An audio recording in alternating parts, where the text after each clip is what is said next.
Financial Survival Network, helping you to survive and thrive in the new economy. Get our complimentary newsletter at financialsurvivalnetwork.com. This is the Financial Survival Network. Today's show is brought to you by PrepareWise. Rough weather's ahead, so it's time to prepare. Your leading source for emergency preparedness food. Go to preparewise.com and always use the code Lutz to get free shipping and a whole lot more.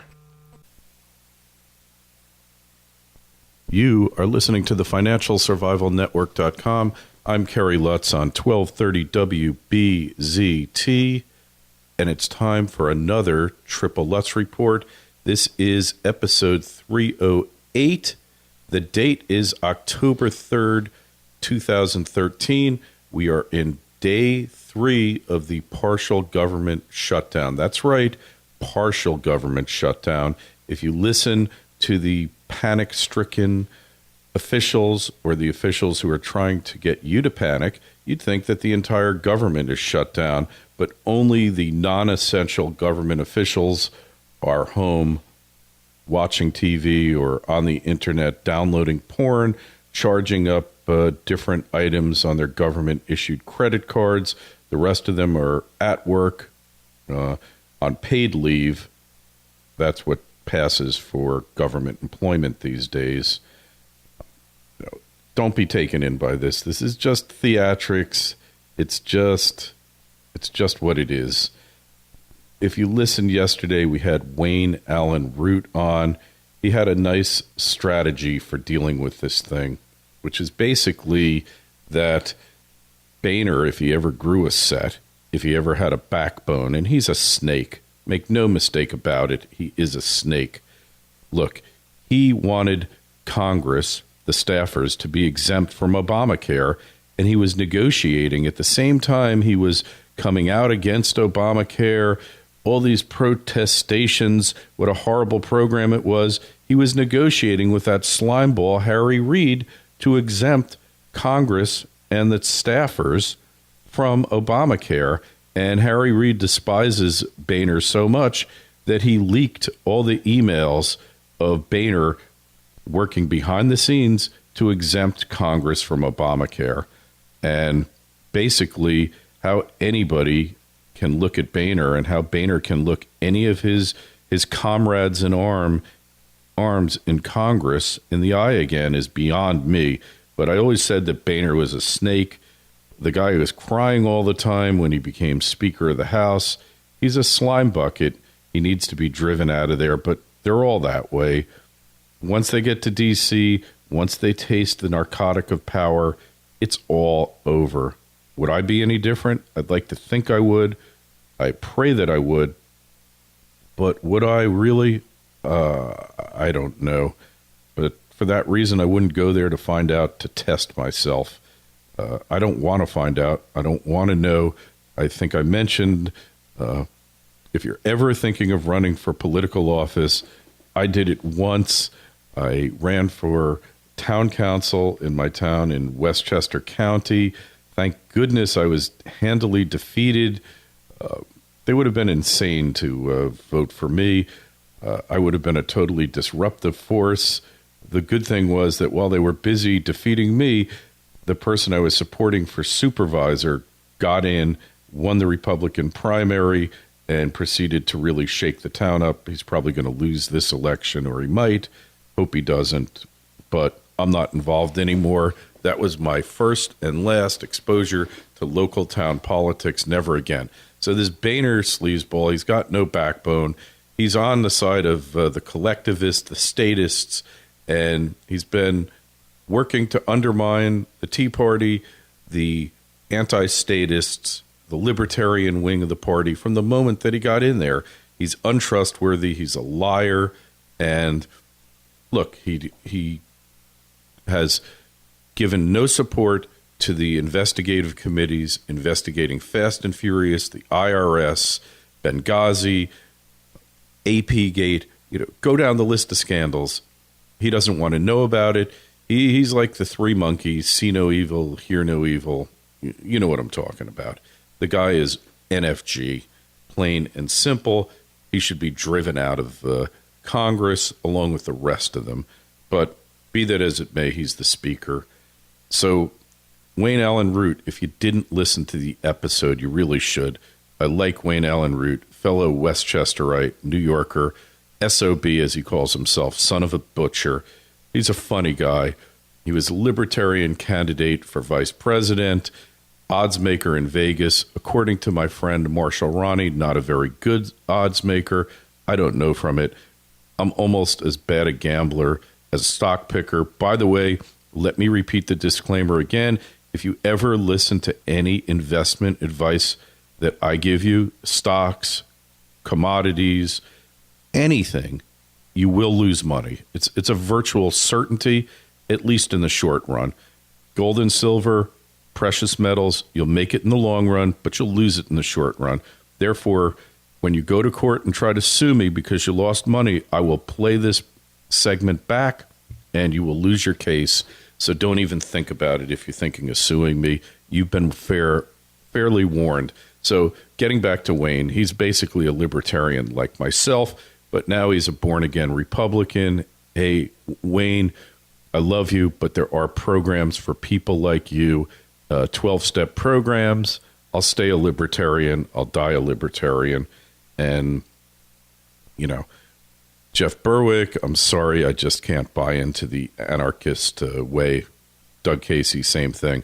But look, so Wayne's plan is brilliant, and it will end the shutdown and destroy the Democrats and have them eating their young all at the same time. And anything that's bad for a political party is good for you and for me. It's really simple. You've heard about the waivers.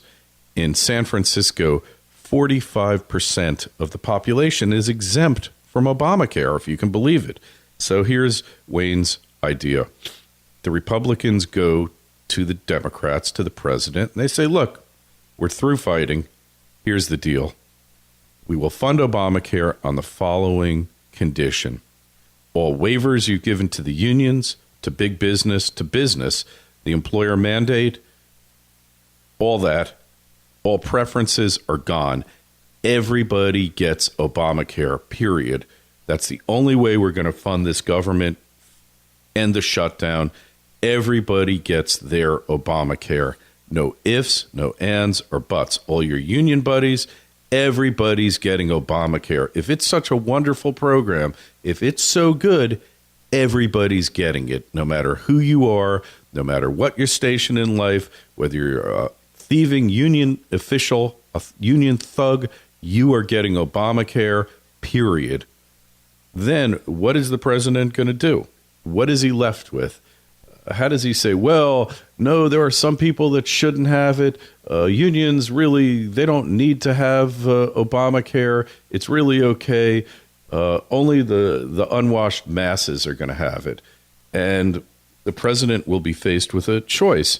Either he alienates, and by the way, most important of all, Congress and everyone in the government, every government worker, all the congressional staffers, those blessed several thousand people, all of you are going to get Obamacare. You drafted it. You said it's good enough for you and for me. You are going to get your Obamacare card, every one of you, and you're not going to get an Obama phone with it. You're getting Obamacare whether you like it or not. Every single government worker, all of you are getting Obamacare, period. So the president will have a revolt in his base, and he'll be put in an totally untenable position, as will Dirty Harry Reid, because if Obamacare is so wonderful, why shouldn't everyone have it?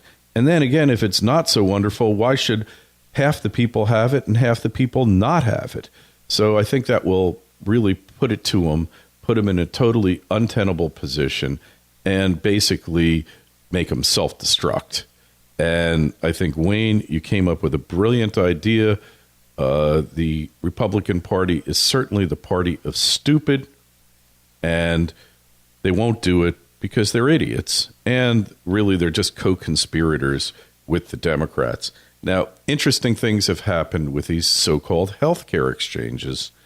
The federal government's been responsible for 36 states worth, and they're not doing too good. They had unexpectedly high volume of web traffic, 4.7 million visits during the first 24 hours of enrollment. Now, look, that is not unexpectedly high volume. You know, Google does that in 15 minutes. Yahoo does it in an hour. Amazon does it probably in 10 minutes. And they've only spent, several $billion putting this website together. So they should be able to handle hundreds of millions of visits a day. And the fact of the matter is, there's no excuse for this crashing. I went on to New York State's state website. New York State is one of the 16 states that said they would do their own website. Went on the first night, and it said, sorry, we're down for maintenance. All those 16 states' websites crashed the first day. I didn't bother looking at them after that. I went on to Esurance and some private insurance exchanges after the first day, and basically, it looks like all the private insurance companies are just not issuing insurance after January. So this is going to be a major, major nightmare. It looks like the private insurance industry is more or less in the process of shutting down, and maybe this is what the Congress wanted. It looks like companies like United Healthcare, all these Blue Cross companies, are kind of going to be what you would call gatekeepers. They'll just be management companies and hand out the federal dollars. They'll just be managing what they do for Medicare and Medicaid. They just kind of provide the computer system, and they just approve billing, and they're like a front end for the government system. And that's probably what the government wants anyway. And it looks like we're well on our way to single-payer, socialized medicine, which is the game plan all along. Sorry to say it, but to think that they put $4.4 billion into these healthcare insurance exchanges and they don't work. Another thing is, we'll talk about this up next, the continued failure of the federal healthcare exchanges. It's just mind-boggling. Kerry Lutz on the Financial Survival Network. This is Triple Lutz, episode 308. Hey, if you're a coffee connoisseur like me, you need to try an amazing new roaster out of L.A., Tonks Coffee. These guys are fanatical about delivering the best beans in the world. They source directly from the growers, roast it, and ship it to you within 24 hours, so it's the most fresh coffee you've ever tasted. Every 2 weeks, you get a new batch of incredible beans roasted to perfection. If you're hitting a cafe most mornings, this is a much better and more economical way to get great coffee.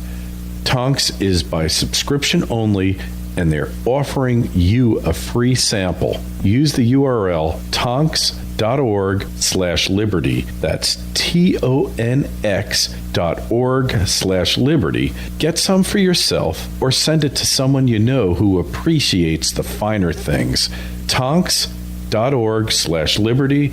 Again, TONX.org/liberty. We're back on the Financial Survival Network.com. I'm Kerry Lutz, Triple Lutz, episode 308. We're talking about these absurd healthcare insurance exchanges. And the other thing is, the federal government is not issuing any statistics on how many people enrolled through these healthcare insurance exchanges, which is odd because if they were so successful, if millions of people signed up the first day, I mean, when a new company rolls out a website and it's super successful, they issue press releases saying, hey, we had so many visits the first day, we had so many signups, we had so much in revenue. But for some reason, your federal government is not doing that. And here, the head of a navigator program intended to assist people with enrolling in Wisconsin's Wisconsin's Federal Exchange told the New York Times today that, to his knowledge, not one of the people his organization tried to sign up made it through the system. Isn't that interesting? And a spokesperson of an enrollment assistance program in Kansas, which also has a federally facilitated exchange because Kansas said we're not participating in these exchanges, told Kaiser Health News, we have not been able to get to see any insurance plans in Kansas. And also, multiple enrollment assistant workers in Florida, my home state, and there's a reason why Florida ends with a duh. Trust me on that. Much as I love this state, I mean, I'm a free man here for now, said that they had been unable to enroll a single person through the online system. And I'm quoting here. I hate to read to you because I know it's boring as heck. But we have been trying to get online virtually nonstop since 5 a.m. Tuesday and have not been able to. And this dude, John Foley, who oversees a navigator program in Palm Beach, obviously county, this is what he told them. And previously, the Times, the New York Slimes, reported that one enrollment center was unable to get a single person on. Enrollment aides in Texas and Mississippi also told people that they hadn't, told the Times they hadn't been able to get a single application through. And these reports are going through. So this is another case of life imitating FSN.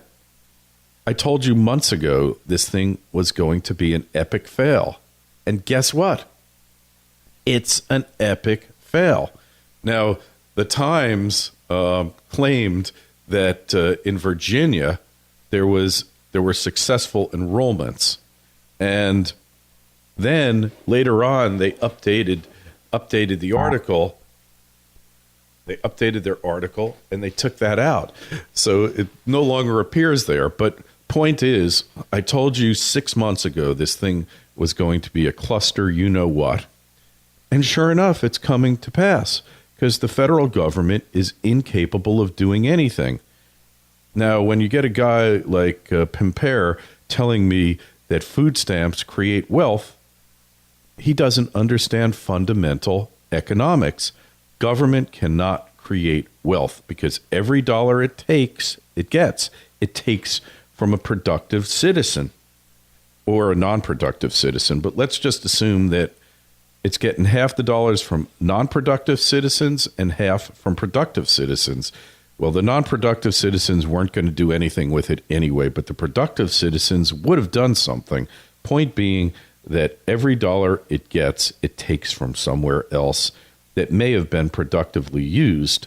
And the point here is this is a colossal waste of taxpayer funds. Really that simple. The thing is going to fail. The question is, do you just let it fail or do you give them a push? James Carville once said, when your enemy is drowning, throw him an anvil.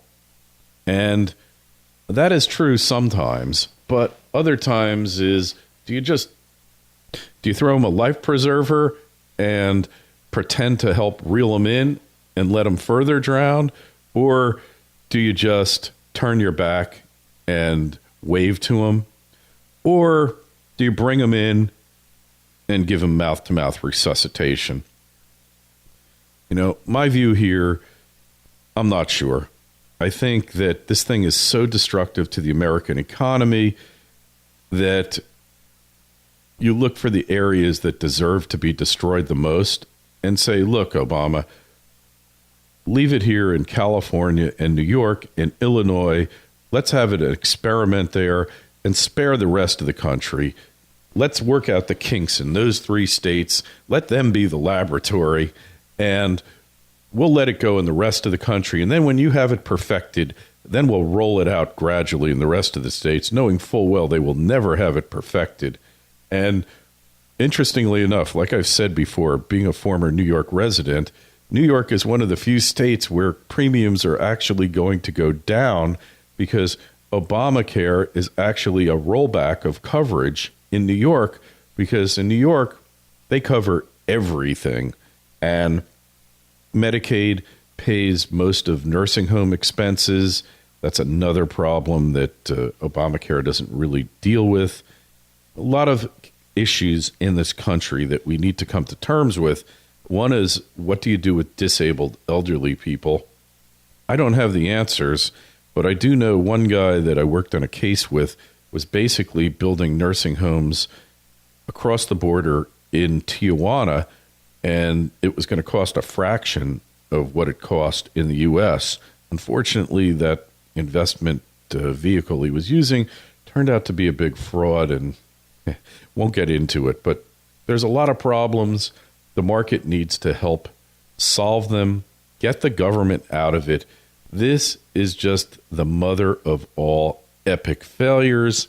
The government can't do anything right. The government that governs best is that which governs least. I don't think Thomas Jefferson had in mind a government shutdown when he said that, but I'll take the government governing least any way that I can get it. And if the government has to shut down for me to get it governing least, I'll take it. Okay? I will take it. However I have to get it, I will get it. I don't care. I just want them out of my life, out of my business, and shut them down. Okay? Just get them. You know, if they never open up again, look, one of the reasons why we have this giant continuing resolution, a CR as they call it, they just lump in all the spending from every department and they pass it. That's what Congress has been doing for years now, since they gave up that arcane practice of actually passing a budget. Imagine that, having a budget. Who would have ever thought that such a practice could become prevalent? They've gotten rid of that. They do these continuing resolutions.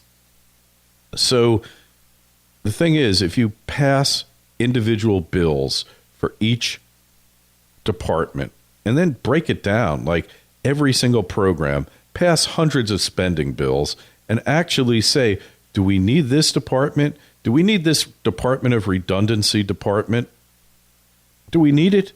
You know, do we need this department that studies what color lines should be painted on the highway? Do we need this department that studies the mating habits of deer in the forest? You know, do we need this department that subsidizes farmers to remove on the proper ways to remove poison ivy from farms? I mean, what we're paying for here is ridiculous. Most of your money, most of your taxes are being wasted, period. And the fact of the matter is, most of the departments, cabinet departments, should be eliminated. The EPA, the Department of Energy, get rid of them. And the reason they pass these giant continuing resolutions is so that you don't really know where the money's being spent. Need to get rid of them. Need to shrink the size of government. Nothing I haven't been saying in the past. Nothing you didn't already know. But we've got a giant opportunity here. If the House would just break these government spending bills down, say, okay, Harry Reid, here's a bill to fund cancer treatment for children. Do you want to pass it? Yes or no? Do you want the kids to die? Yes or no? Here's one for farmers. Do you want the farmers to get their subsidies? Yes or no? Here's one on clean food, clean energy. Do you want those green jobs and that graft to go out? Yes or no? And just keep doing it one after the other after the other. Let's see what's going on here. Let's see where the money's really going. Let's have a little bit of accountability, but they aren't going to do it because, like I said, the Republicans are co-conspirators with the Democrats. They enjoy being the junior role. They enjoy being the party of losers. They are losers. That's what this is about. They like being the junior theft party. Always can liken the two political parties to crime families in New York. New York, you had 5 crime families. Well, here we just have 2 crime families in the nation's capital, and they're slugging it out. It's really just a turf battle. And this Boehner, you can't trust him. He's got snake written all over his face, totally corrupt, totally in it for himself, totally out to line the pockets of himself and his contributors and the people that hold up the party, the orthodoxy. This is Kerry Lutz on the Financial Survival Network. Up next, I want to talk about the increasing militarization of the police, important topic. On the Financial Survival Network, Triple Lutz Report, episode 308, 1230 WBZT. I want to welcome our new sponsor, Audible. I've been listening to audiobooks from them for over 5 years now. I am a huge Audible fan. In fact, I've bought multiple platinum memberships. Platinum membership, you buy 25 audiobooks at a time. I just got done listening to the first 3 or 4 books of the Jack Reacher series, the one you probably saw or maybe you didn't in the theater, Tom Cruise movie. I mean, just a wonderful book, wonderful series, expertly narrated. And so many times I'm in the car, I get sick of listening to music or news or the radio. I just put my iPod on, plays the book, and makes that trip go by so quickly. To me, this is one of the great things of the information revolution of the internet, is that you can get over 100,000 books on your iPad or iPod or iPhone instantly. Another thing that they have is courses on Audible, the Modern Scholar series. And I've listened to lectures about World War I, Shakespeare, nanotechnology, detective novels. It's so enlightening. To me, Audible is a must-have killer app for the iPhone, the iPad, for my computer, wherever I am. I'm always downloading these books. Like I say, they're a sponsor, so check them out. They've got a free audiobook and a 30-day free trial membership.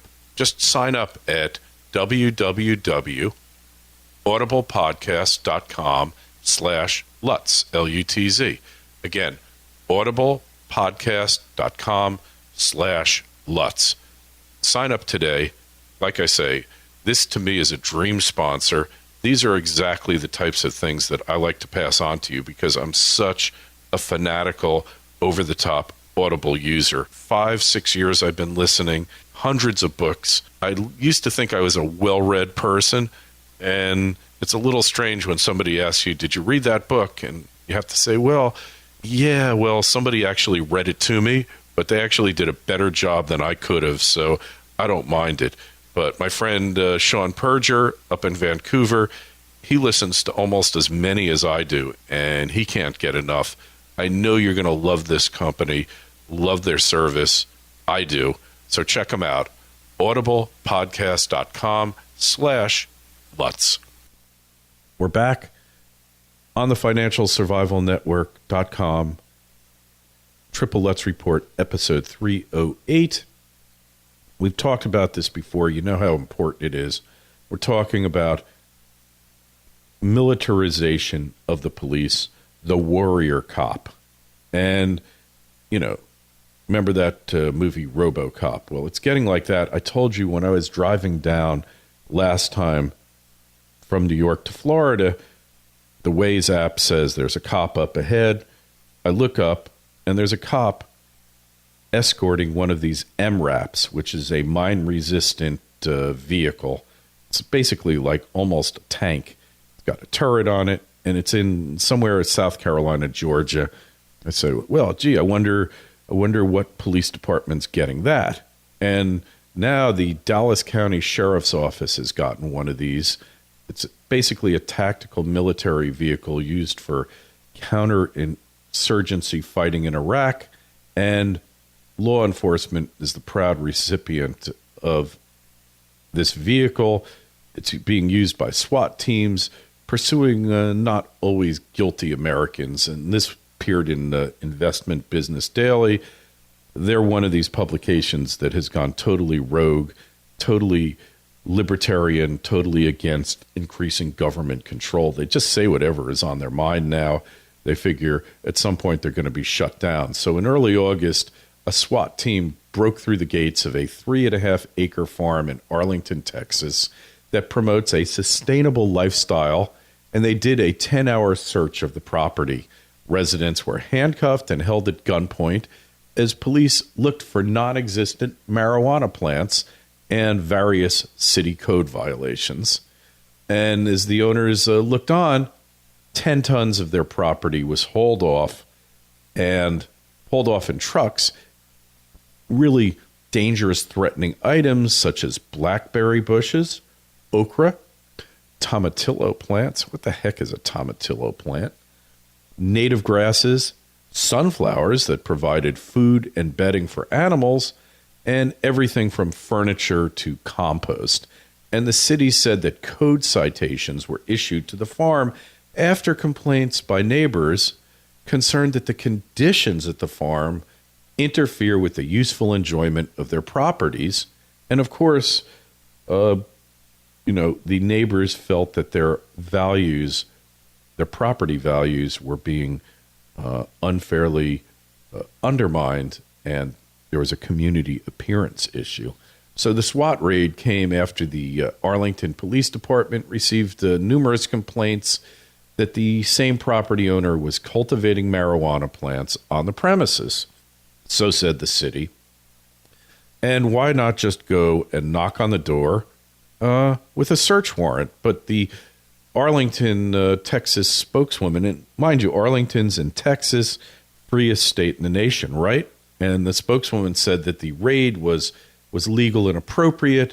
The purpose was to improve the quality of life and resolve safety issues within neighborhoods, and to hold the property owner responsible for creating blight conditions on their property. And she didn't really explain how this, or even marijuana cultivation, calls for a SWAT team. And you remember that TV show, SWAT. They had a good theme song, and, but this is overkill, and it's just an example of how SWAT teams and SWAT-style tactics have become the rule rather than the exception, as police forces arm themselves up with military gear, and they're all getting it and using it more frequently to carry out routine law enforcement activities, and Americans find themselves in increasingly dangerous and absurd situations. And another example, in July, a no-kill animal shelter in Kenosha, Wisconsin, was raided by 9 Department of Natural Resources agents and 4 deputy sheriffs. And this raid was prompted by tips that the shelter was home to a baby deer that had been separated from its mother. And in this context, we've got to have some concern that the acquisition by the Dallas County Sheriff's Office of an MRAP, which the actual what that stands for is mine-resistant ambush-protected vehicle. Okay, so that there's a lot of ambushing going on in Dallas County. Last I heard, there's IEDs all over the highways in Dallas County. I mean, they're blowing up police vehicles left and right in Dallas County, right? The thing is 19 tons, diesel operated, bulletproof doors, tires are built to survive improvised explosive devices, and they're going to use it to execute warrants, which makes total sense to me, right? And this guy, John W. Whitehead of the Rutherford Institute, points out that there were 3,000 SWAT team-style raids in the U.S. in 1980. By 2001, that grew to 45,000, and recently it's up to 80,000. Average day in America, more than 100 Americans have their homes raided by SWAT teams. My town here in Palm Beach County, one time I go out and went to look at some properties. Come back with a realtor. The streets all around my house are blocked off, and there's mobile command centers. There's guys in black suits, carrying M4s. I mean, they are loaded for bear. You can't even believe it. And I said, what happened? They said, well, there's a guy, one of your neighbors won't come out of his house. And I said, you know what? If I saw all you guys here, I don't think I'd want to come out of my house either. But this is the world. This is America today. Get used to it. It's going to get worse before it gets better. We mentioned the case of a guy wakes up, hears him breaking into his house, doesn't know who it is. The cops said that, we said we were the cops. Police, open up. This guy's a former Marine. He was cultivating some marijuana plants, medical marijuana. I think it was in Arizona. I won't swear to it. Don't send me emails. Oh, send me emails, but don't say that I got the state wrong. And the guy was a trained shooter. He kills a cop, shoots a bunch of others. I mean, even with all their body armor, and he winds up getting arrested for murder. I don't even think he had the plants at the time, and his girlfriend that he broke up with was getting back at him. He wound up killing himself in jail, so that was the end of that.